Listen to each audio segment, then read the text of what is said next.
Hello and welcome to Nationwide on the network service of the NTA. I am Lydia Ojijochi. Thank you for joining us. This broadcast is being streamed live on our website nta.ng/live and other social media handles displayed on your screen. Now, let's begin with President Muhammadu Buhari, who has commended the United Nations for coming together to tackle challenges the world is currently facing, including insecurity, irregular migration, and the ongoing war in Ukraine. Speaking at the ongoing 77th United Nations General Assembly meeting, the President also called for sustained efforts by the international community to address climate change issues. Are now more severely tested by these enduring and the new global challenges, paramount among which are conflicts increasingly being driven by non-state actors, proliferation of small arms and light weapons, terrorism, violent extremism, malignant use of technology, climate change, irregular migration, and disparities in opportunities for improved standards of living. Senate has confirmed the appointment of Justice Olukayode Ariwola as the Chief Justice of Nigeria.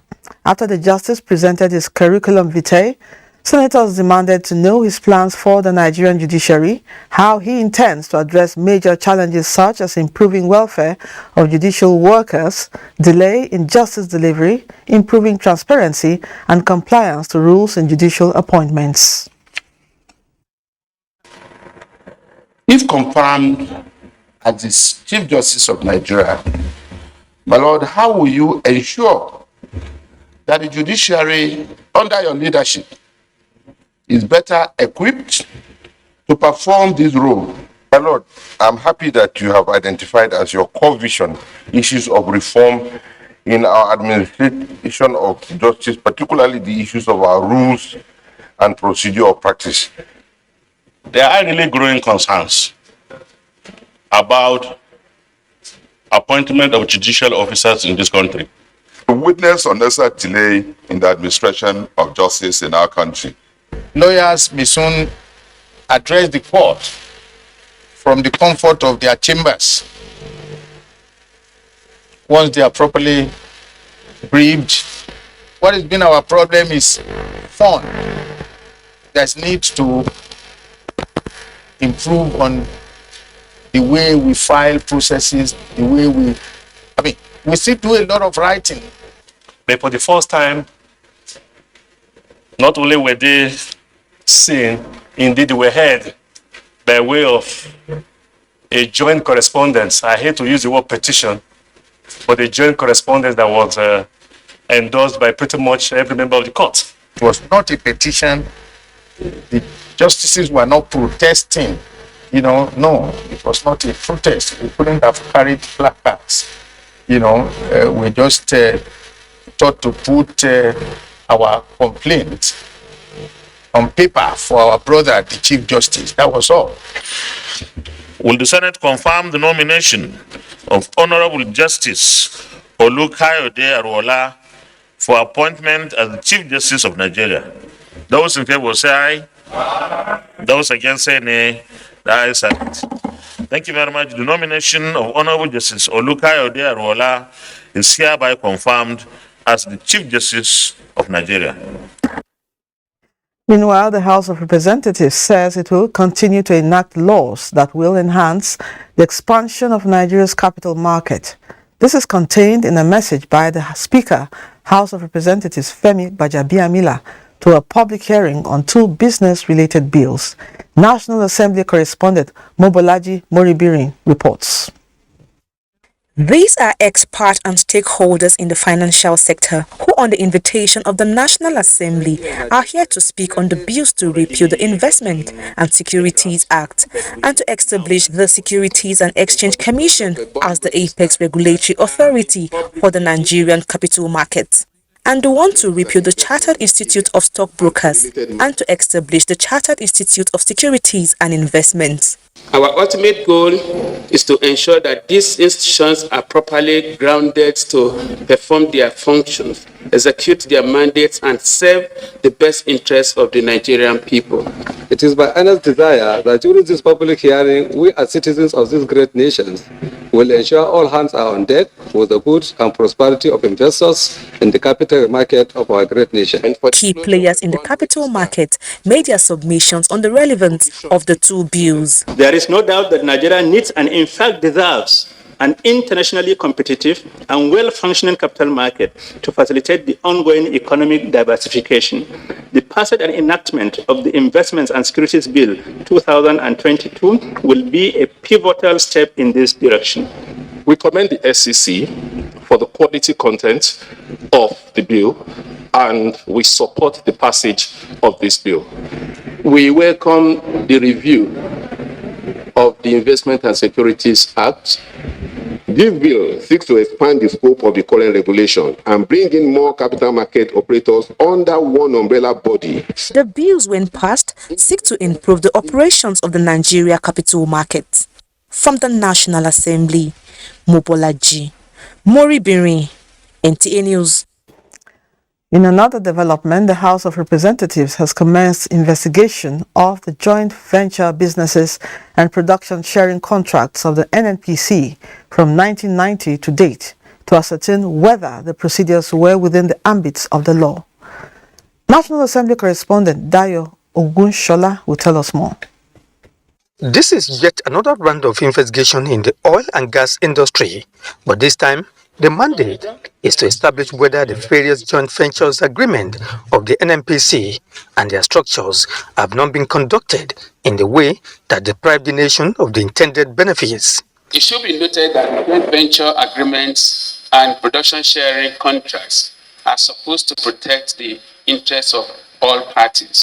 However, there are concerns that these agreements are being observed in breach.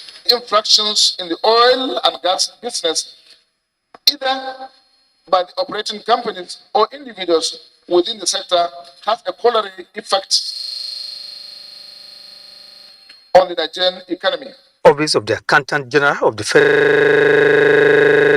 Federation, represented by the... Moving on now, let us still from the National Assembly. Speaker House of Representatives Femi Gbajabiamila says House leadership will hold consultation with President Muhammadu Buhari immediately he returns from New York towards finding ways of bringing to an end the ongoing strike action by ASUU. After a meeting that lasted several hours behind closed doors between House leadership, the Ministry of Education and ASUU officials, Gbajabiamila, disclosed that some agreements have been reached and that the resolutions will be submitted to Mr. President. The House will also meet with other key stakeholders on the deployment of payment system for universities.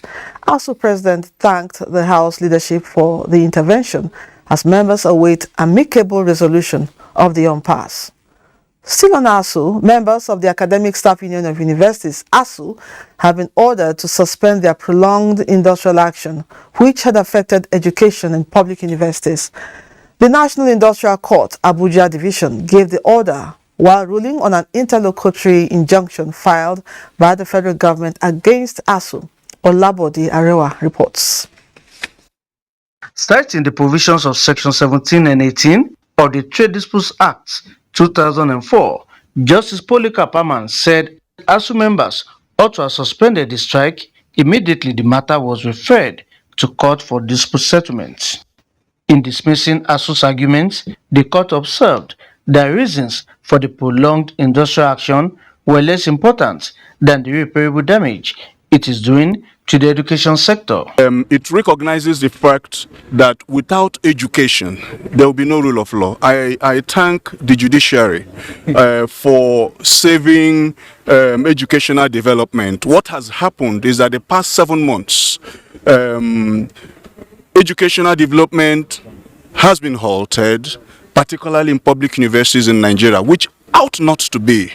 As per the next action, there are quite a number of options open to the union. We will study the ruling with the legal team, and then we will adopt the most appropriate option.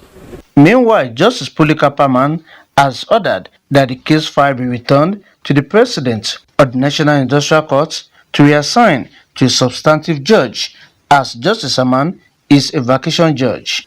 No date has been fixed for hearing of the substantive matter. In Abuja, Olaboderewa, NTA News. The planned peaceful protest by the National Association of Nigerian Students to obstruct traffic along Kaduna-Abuja Highway has been put off. The protest was planned by the association to draw public sympathy on the protracted strike by the Academic Staff Union of Universities. Dawuda Mohammed reports that none of the protesters showed up. There is free flow of vehicular movement along Kaduna-Abuja Highway, contrary to earlier announcement by the National Student Body to stage a peaceful protest. Motorists plying the highway did not notice any unusual happenings along the corridor. This is the situation in front of the Federal Cooperative College on the Abuja-Kaduna Express Road, where students had planned on holding a peaceful demonstration against the ongoing ASUU strike. But presently, only heavy presence of security personnel are on ground to ensure safety of lives and property and ease of vehicular traffic on the road. None of the organizers have been sighted at the venue, and effort to reach them was not successful. In Kaduna, Dawuda Mohammed, NTA News. Okay. Okay, now we're going back to President Muhammadu Buhari's address at the UNGA, and joining us via phone conversation is Dr. Mukhtar Imam, Dean, Faculty of Communication Management and Social Science, Penn Resource University, Gombe. Thank you for joining us on Nationwide. Thank you for having me. Okay, now, this is the last time President Muhammadu Buhari will be attending the United Nations General Assembly. What's your impression of his speech? Thank you so much. This is a very pivotal moment, not just for the president as an individual, but for the president as an institution and for Nigeria as a nation. The president over the years has represented not just Nigeria at that August Assembly, but has also made it known that he is making his voice known for the entire African continent and even beyond. His speech is basically, as ever before, gravitating. It is one that basically touches around very important issues, and it has spoken to very topical events unfolding within the international system. For example, he talked about issues around multilateralism and the need to strengthen that in the face of COVID-19 and the pandemic and the threat which it posed to our collective existence as humans. He also spoke to the issue of small arms and light weapons, which he said is posing a threat to global peace and security, which is also very, very inimical in the face of the threat, which in practical terms, these small and light weapons basically pose to the world. Definitely. I think about yeah. The president also touched on climate change, freedom of speech, which technology upholds, among other issues. But what does his statement on the 2023 general election foretell? Can you say anything about that? Well, I'm not a forecaster, but then I think the president basically means well. When you look around the conversation, what the message the president was trying to send across is that Nigeria has come of age and that we will see successive civilian-to-civilian administration and change of administrations, and that will go on. Even though he talked about the spread of or the resurgence of the military incursions around the African continent, and of course, as we all know, that has a bushfire effect. And so the president is trying to reassure the world that Nigeria has come, or rather that democracy has come to stay on the African continent, and that Nigeria will champion the cause of democracy to its full potential. So the issues of the 2023 general election, which the president spoke to, I think informs this position of Nigeria trying to once again, recreate its position as the giant of Africa with respect to leading in the direction of democracy. All right, thank you so much for joining us on Nationwide and sharing your thoughts on President Muhammadu Buhari's speech at UNGA 77. Thank you indeed. Thank you, Bonzi.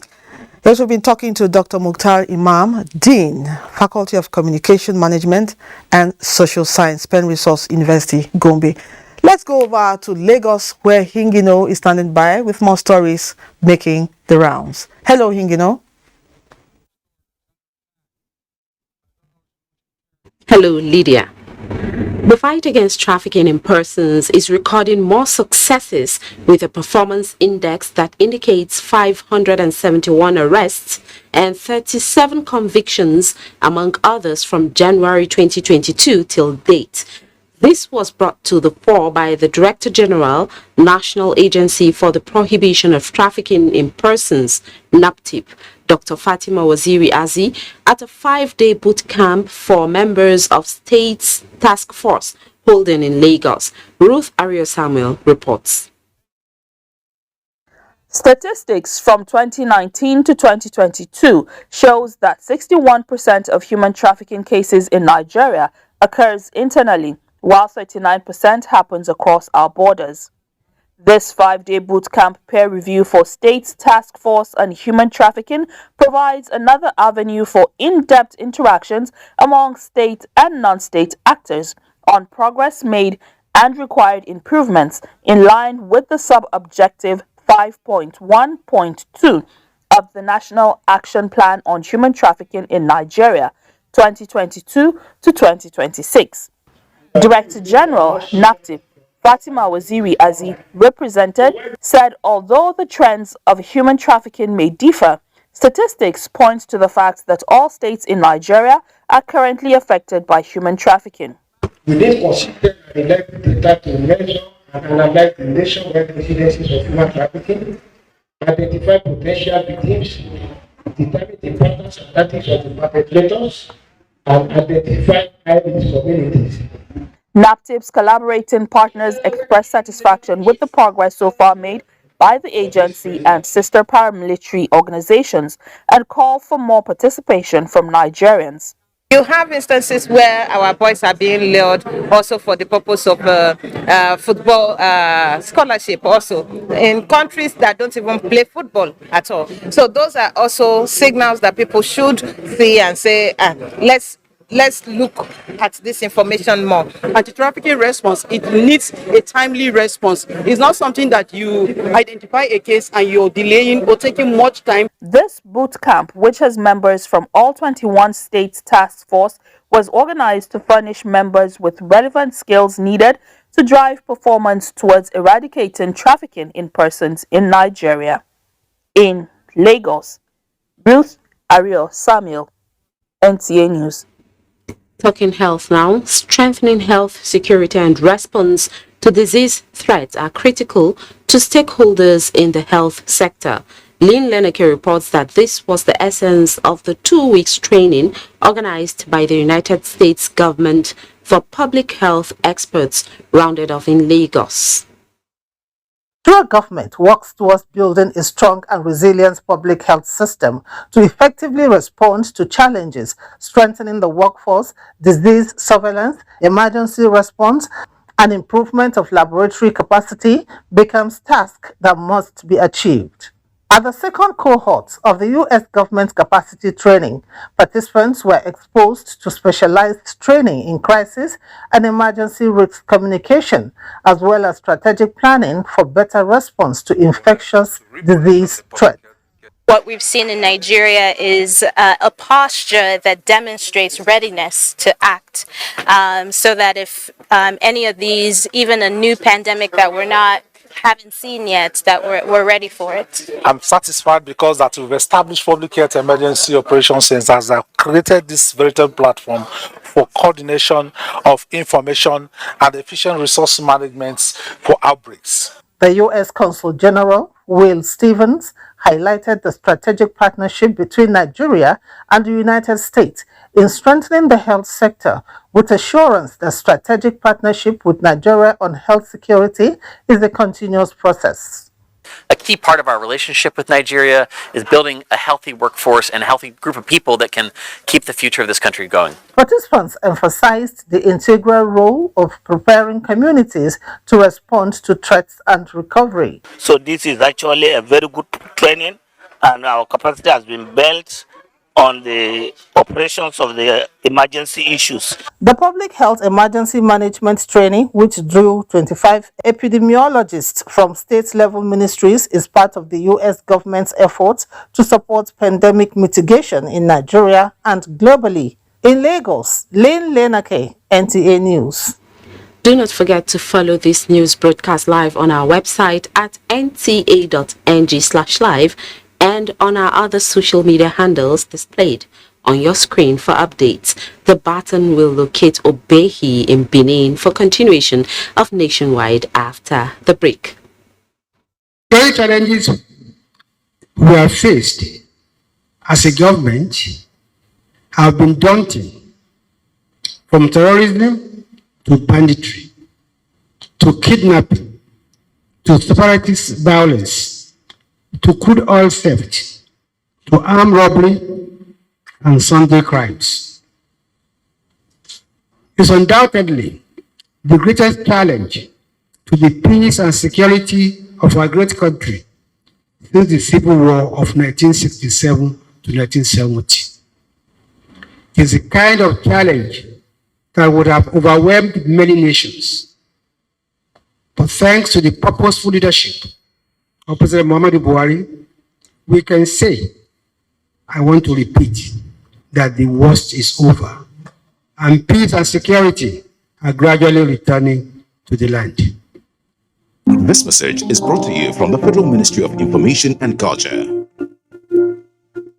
The National Broadcasting Commission, NBC, cordially invites all heads of broadcast stations, political correspondents, anchors of current affairs programs, INEC, chairmen and publicity secretaries of political parties, NGOs, civil society organizations, religious bodies, and the general public to a forum on political broadcast with the theme Towards a Fair and Responsible Broadcast Coverage of the 2023 General Elections, a multi-stakeholder dialogue. The forum will hold as follows. Enugu, Friday, 23rd September 2022 at Bond Diamond Hotel, Enugu. Abuja, Monday, 26th September 2022 at NAF Conference Center, Abuja. Chairman of the occasion, Honorable Minister of Information and Culture, Alhaji Lai Mohammed. Guest speaker, INEC Chairman, Professor Mahmood Yakubu. Special guest of honor, EFCC Chairman, Mr. Abdul Rashid Bawa. Chief host, Director General, NBC, Malam Balarabe Shehu Ilela. Forum will start at 10 a.m. each day. Come and partner with the Commission to ensure the professional coverage of the 2023 electoral process. NBC, your right to quality broadcasting. Balarabe Shehu Ilela, Director General, Announcer.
That the Buhari-led administration has made remarkable progress, like Lafia Transmission Station nearing completion.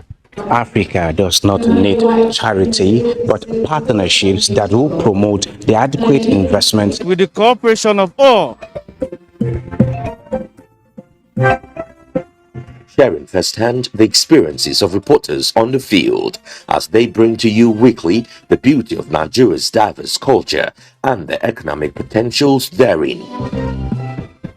The Correspondent, development through the eye of the grassroots, showing every Monday at 1:30 p.m. on the network service of the NTA, with a repeat broadcast on NTA News 24 and NTA International. Join us.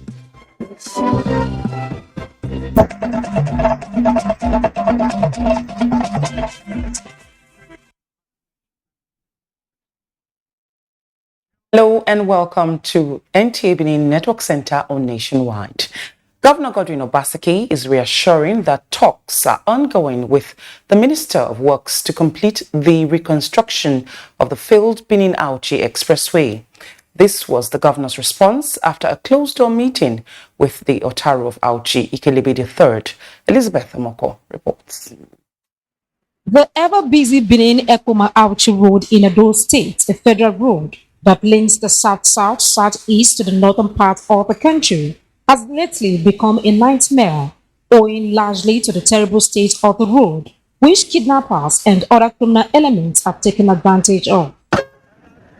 Governor Baseki explains that the Federal Ministry of Works has solicited the state's support in paying compensations in some areas to channel flood water, especially on the Ekoma and Agbede axis of the expressway, which has been hindering the construction of the road. And I'm going to be working on that assiduously over the next few weeks to make sure that whatever they need to construct that road is provided for them. If we don't do something about the Benin-Ouchi road, then we will have a major economic and security crisis. We'll continue to try and work with the federal government to ensure that we build the Benin-Ouchi road. I want to appreciate him, the First President of Nigeria, Buhari, for reintroducing Nigerian railways in this country. The cheapest means of transportation in any country.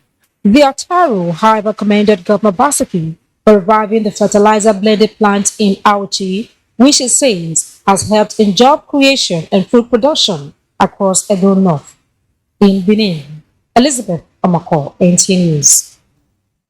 The social consequence of drug abuse is palpable in citadels of learning, especially with youth indulgence. To curb this menace, an annual roundtable on cultural orientation has been organized by the National Institute for Cultural Orientation to sensitize youths to the dangers of drug abuse. Becky Greatman Chukuka reports that the theme of the conference is Culture, Drug Abuse and the Future of the Nigerian Youth.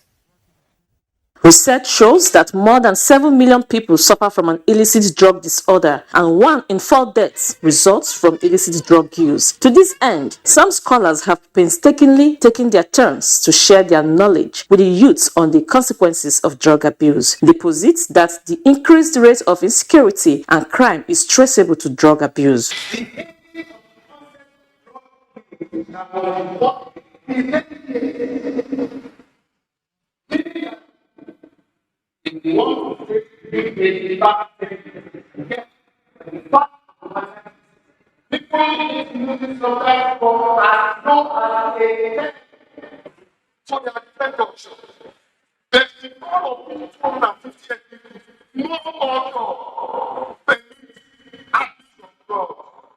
If they take drugs and they are addicted to drugs, you find that we will not have those to replace us in the near future. To some of the youths, drug crime is a threat to development and security. They are appealing to the government to nip the issue in the bud. Give us the perfect system for us to work so that the issue of drug abuse will reduce in our society. I've learned that even little ones can abuse drugs, and there are so many effects of drug abuse, and drug abuse needs to be stopped immediately. It's so far so good for us. We have achieved our aim and objective for coming and for doing the thing here in Asaba, Delta State. It is hoped that recommendations made from the event will influence government policies and programs. In Asaba, Becky Greatman Chukuka, NTA News.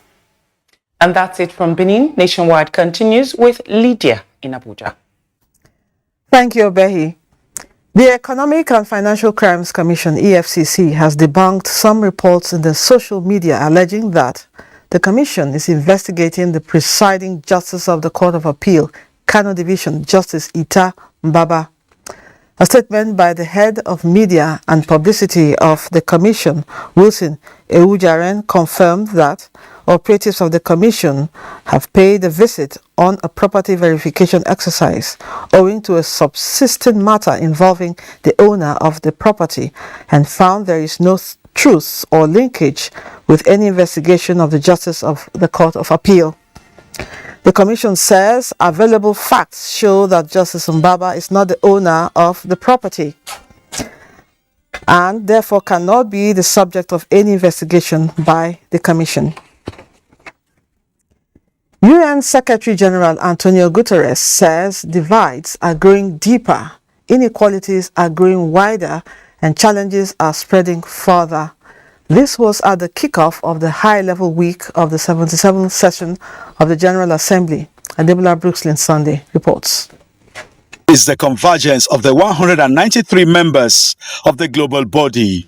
On the front burner for them is how to provide transformative solutions to interlocking challenges by acknowledging the shared roots of crises such as COVID-19, climate change, and conflicts, and the need for solutions that builds global sustainability and resilience. Our world is in big trouble. UN Secretary General Antonio Guterres said the world needs collective action across the board. Let me be clear. The SDG stimulus I'm proposing is essential, but it is only an interim measure. Today's global financial system was created by rich countries to serve their interests many decades ago. It expands and entrenches inequalities. It requires deep structural reform. And my report on our common agenda proposes a new global deal to rebalance power and resources between developed and developing countries. For the president of Turkey, Recep Tayyip Erdogan, there is no winner in war and no loser in fair peace process. The conflict in Ukraine is exceeding its 7-month threshold, and we think that the war will never have a winner, and a fair peace process would not have a loser. As a result of conflicts and humanitarian crisis, the Assembly reiterates that the funding gap for the UN Global Humanitarian Appeal stands at $32 billion, rated the widest ever. Adebola Brookslyn, NTA News. Still at the UNGA 77, global greenhouse gas emissions need to be slashed by 45% by 2030 to have any hope of reaching net zero emissions by 2050. Sadly, emissions are going up at record levels, and United Nations Secretary General Antonio Guterres wants world leaders to act now to avoid a catastrophic future. NTA Fineface has details. Climate change, a scorching earth, drowning cities, loss of biological diversity and pollution are themes central to presentations at the United Nations 77th General Assembly. United Nations Secretary General Antonio Guterres warns that the world must end the suicidal war against nature. Mega drought in China, the United States and beyond. Famine stalking the Horn of Africa. 1 million species at risk of extinction. No region is untouched. And we ain't seen nothing yet. The hottest summers of today may be the coolest summers of tomorrow. Once-in-a-lifetime climate shocks may soon become once-a-year events. And with every climate disaster, we know that women and girls are the most affected. Planet Earth, Guterres says, is a victim of scorched policies where the poorest and most vulnerable, those who contribute the least to this crisis, are bearing its most brutal impacts. He notes that although fossil fuels cannot be shut down overnight, a just transition pathway must be followed, leaving no person or country behind. Vulnerable countries need meaningful action. Loss and damage are happening now, hurting people and economies now, and must be addressed now, starting at COP27. This is a fundamental question of climate justice, international solidarity, and trust. He says it is high time to put fossil fuel producers, investors, and enablers on notice that polluters must pay, calling on all developed economies to tax the windfall profits of fossil fuel companies. Those funds should be redirected to countries suffering loss and damage caused by the climate crisis, and to people struggling with rising food and energy prices across the world. UNGA Fine Face, NTA News. This is Nationwide. Nana has more on Nationwide from our Sokoto Network Center. Nana? Lydia.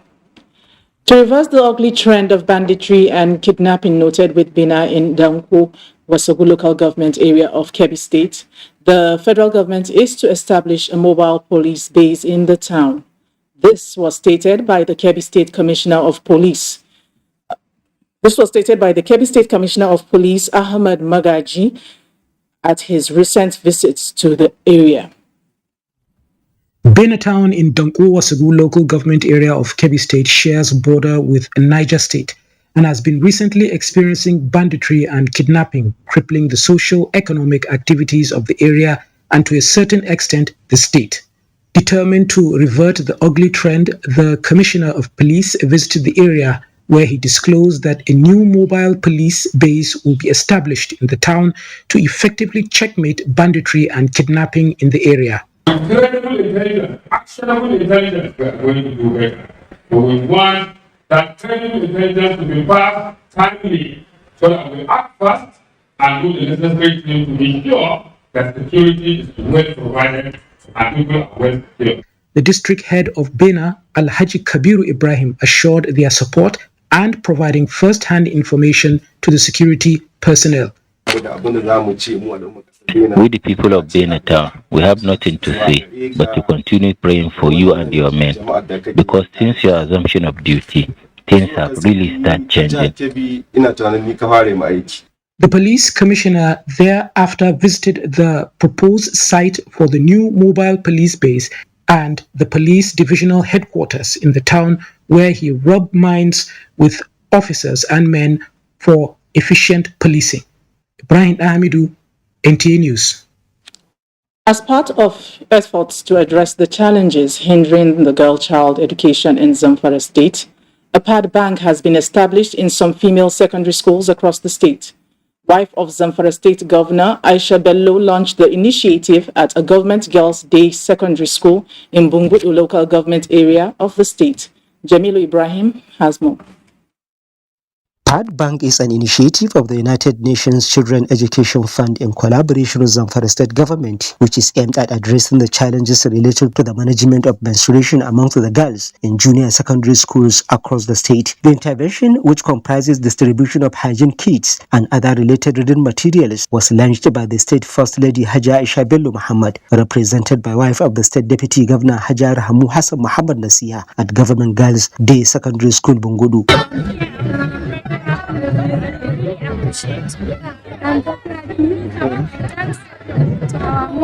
Executive Chairman Zamfara State Universal Basic Education Board, represented by Director Planning, Research and Statistics at the board, Hajiya Maryam Shantali, says the BABE will continue to collaborate with other stakeholders in providing conducive atmosphere for girl child education in Zamfara State. SEB Representative Dr. Ahmad Hashim and its Dex Officer at Zubeb, Malam Muzammil, advocated for the sustenance of the initiative and its expansion to cover all schools across Zamfara State. The girls' education, especially retention, is affected by the challenges related to the management of menstruation, which occur during this offset of the poverty in girls.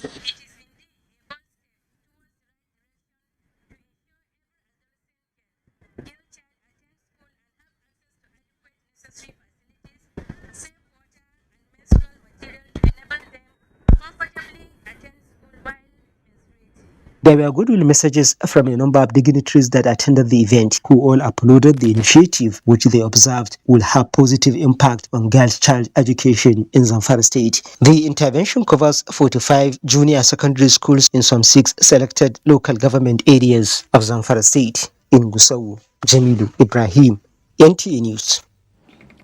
Those are the stories from Sokoto. We'll take a short break and Nationwide will continue in Port Harcourt.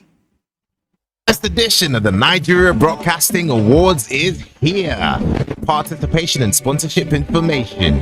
Follow our social media handles at TNB Awards on Facebook, Twitter, and Instagram. Powered by the Broadcasting Organizations of Nigeria.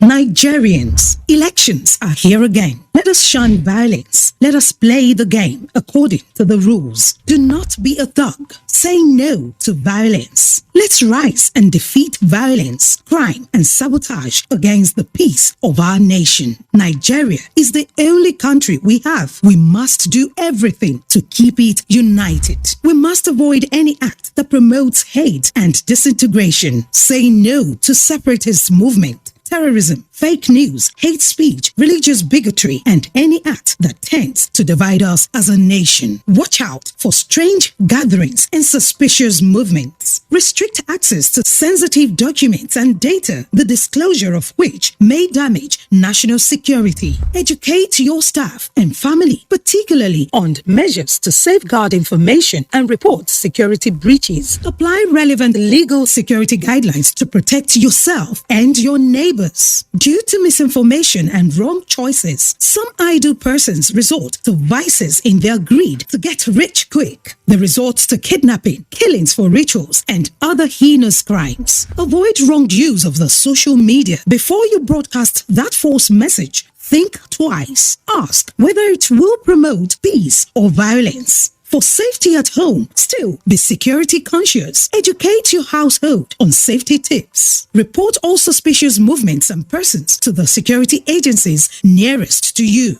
Be a good citizen. Be patriotic. To pass security information, please call 0813-222-2105, 0915-339-1309, 0908-837-3514, or send a mail to dssPR@dss.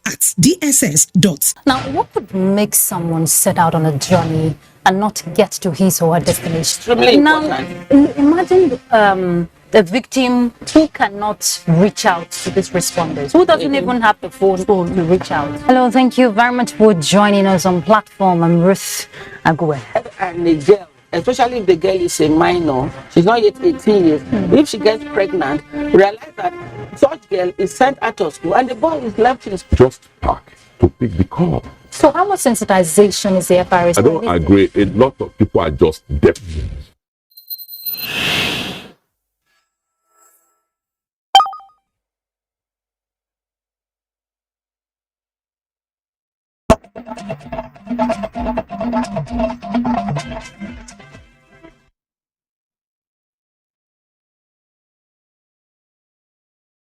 And welcome to Port Harcourt.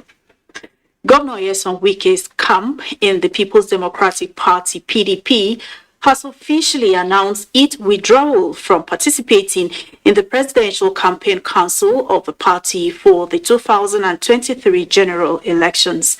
The group made its position known after a meeting that lasted about 7 hours in Port Harcourt. Ogedi Yekwere reports. In a communique read to journalists at the end of the meeting by the former PDP National Vice Chairman, Southwest Zone, Olabode George, affirmed that no member of their group will participate in whatever capacity in the campaign council unless the national chairman of the party, Iyocha Ayu, resigns for a southern candidate. Consequently, we resolve not to participate in the campaign council in whatever capacity until the resignation of Dr. Iyocha Ayu. This is coming on the heels of the appointment of some members of the group as leaders and members of the campaign council for the party's presidential candidate, Atiku Abubakar. Present at the meeting were Governor Seyi Makinde of Oyo State, former governors Olusegun Mimiko of Ondo, Ayo Fayose of Ekiti, Donald Duke of Cross River, Ibrahim Gudankwambo of Gombe, and Jonah Jank of Plateau State. For the national Senator to go and embrace calling him the hero of the convention, which there was a private arrangement. This for the chairman to step down or resign is not because any of us agreed, but because we believe it's important to ensure a fair strike. Others are former Attorney General of the Federation Mohammed Adoki, Professor Jerry Ghana, South Vice Chairman PDP Dan Obe, former Deputy Speaker of House of Representatives Chibudon Wuche, Senator Suleiman Nassif, Nena Ukeje, among others. In Port Harcourt, Oge Dinyekwere, NTA News. A World Bank-assisted flood control project executed by the Akwa Ibom State government has been inaugurated by Delta State Governor Ifeanyi Okowa. Susan Esu reports. The joy of the people living around IBB Way and the adjoining areas was literally visible due largely to the fact that the once neglected area by residents and landlords because of heavy flooding has been rescued by this World Bank-assisted flood control project. For a very long time, we couldn't use this road. The whole place was deserted. The owners of this plot couldn't use this plot again. If you look at this road, you can't move this road with a motor. Neither with it's not even trackable. He cannot swim. It's a very bad road to be talked about. But my greatest surprise is this road become a very good place. Executed by the Akwa Ibom State government in partnership with Nigerian Erosion and Watershed Management Project New Map, the 8.5-kilometer flood control system will tackle flood in 18 local government areas of the state. The volume of water that we had there could swallow any kind of pleasure car. Sometimes you think things are impossible, but when great thinkers come on seats, you find that things become easy. High point was the inauguration of the project by Delta State Governor Ifeanyi Okowa in Uyo. Susan Esu, NTA News. That's it from Port Harcourt. Lydia is back to you in Abuja. Thank you, Jenny. The Chemical Society of Nigeria has agreed to complement the federal government's efforts in addressing security and economic challenges in the country. The society disclosed this at its 45th annual conference holding in Yola. Usman Mukhtar reports. And economic challenges bedeviling the country needs a combined professional approach. This gathering is one with abundant natural resources in the country. The Chemical Society of Nigeria believes that Nigeria will be second to none economically if due process and patriotism are applied in doing the right thing. We also have security issues as per food security, energy security, cyber security, and all the rest of them. We also want to let the public know that the chemist is very, very important in the monitoring of some of these things, because it's only he that knows the composition of this item and knows the implication. The 2022 International Conference of Chemical Society of Nigeria also focused on exploring other ways in the production, processing, and preservation of food in the country to meet domestic and international needs. And participants are optimistic the Yola Conference will be the best in providing solutions to the current challenges in the country. In Yola, Usman Mukhtar, NTA News. Needs a well-defined roadmap for seamless energy transition initiative designed around the vast potential of local resource. The place of women in the roadmap was a major talking point at the 2022 National Conference of the Association of Professional Women Engineers of Nigeria, held in Abuja. Kevin Ebonaye was there. Part of climate change has forced world-leading industrial nations to commit to cutting carbon emissions significantly by 2030. African countries are expected to join the global efforts to protect the ozone layer and the environment with the adoption of alternative energy sources as one of the most viable ways of achieving the goal. The energy transition process also opens vast opportunities for new jobs and investments in the renewable energy subsector. While this can be good news for Nigeria, with the largest alternative energy market in Africa, it also offers women engineers a chance to assert themselves and get to the top of the professional ladder they have gradually climbed in recent years. How do we transit? What's our own strategy? We can't just be doing follow, as they say. We must look at the realities of our own situation. And that's what we are talking about. And chart a course that will not be detrimental to us as a people and as a nation. APAN has evolved into an educational and service organization on a mission to increase the number of women that are practicing engineering. This is to fulfill our vision, being an advocate for the advancement of women in engineering profession towards national and global technological development. The 2022 APOEN National Conference was an avenue to recognize agencies, organizations, and individuals who are serving as torchbearers for the advancement of women and girls in science and engineering. In Abuja, Kelvin Ewonwaye, NTA News. The Arewa New Agenda says the continued participation of the North and its people in the process of governance and social political development of the nation is not negotiable, noting that the unity of Nigeria must be upheld. Linda Okorie-Igwe reports that this group made this known at the unveiling of the Arewa New Agenda logo in Abuja. An edifice with bright minds clamoring for a new Nigeria. Cultured, democratic, tolerant, peaceful geographical entity with its multiplicity of ethnic identities and interwoven destiny. One North, one people. In unity, they say, comes progress, and the unveiling of the new Arewa Agenda logo encompasses much prospect. This forum, which is organizing and coordinating the Arewa New Agenda in collaboration with the Arewa House Kaduna, is doing a great job, and I'm sure and I'm confident they are going to succeed. Looking at the composition of the members and organizers of this forum. With the team building strategic imperatives of Arewa New Agenda, there is much to unfold. The unity of Northern Nigeria is very critical, is foremost for the unity of Nigeria. Therefore, coming together to actually articulate a common ground, a common goal, a common objective that can promote and protect the interests of the North is highly untimely. We need to go beyond rhetoric and think of developing the North. The group urges all political leaders in the country and the aspiring political candidates to stay focused on nation building and uphold the ultimate objective of promoting Nigeria's national interest at all times. In Abuja, Linda Okorie-Igwe, NTA News.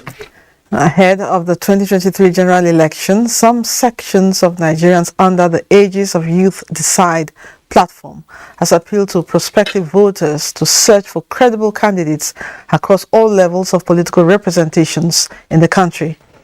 The youth organization says looking beyond sentiments and other pedestrian considerations as criteria for voting in leaders is apt. Sentiment. There is no time for saying, this is my brother, this is my sister, he's from my state, he's not from my state. It's not about that. What has he done before? What is he planning to do for us now? That is the main point for all of us. And in this 2023, it's a different ball game because the youth are more, they are more awakened. Everybody is ready to see how our nation can move forward, how we can get credible leaders that will move our nation forward. The Nigerian Youth Decide is looking forward to an engaging session with all candidates as part of measures towards committing future leaders to national development. Now, let's take some sports from our sports desk.